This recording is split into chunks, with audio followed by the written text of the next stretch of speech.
మనం చేసే పనిలో మనం ఎందుకు సిగ్గుపడతామండి? నేనైతే మాత్రం గేదెలు కడుకుంటా అండి. రైతువారీగా చేసుకుంటాం మేమైతే పని. మరీ అంత సూపర్ ఏం కాదండి. ఏదో కొత్తగా అసలు భయం భయంగా ఫేస్ చూపిద్దామన్నట్టు చూపించా. బాగానే పడుతుందా కుమారి గారు ఫేస్?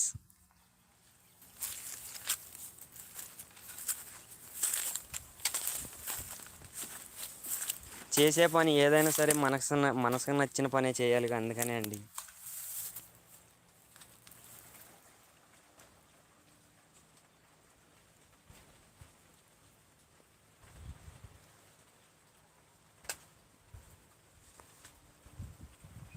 ఫేస్ బాగానే పడుతుందా కుమారి గారు? అగ్గి బాగా వేస్తుంది.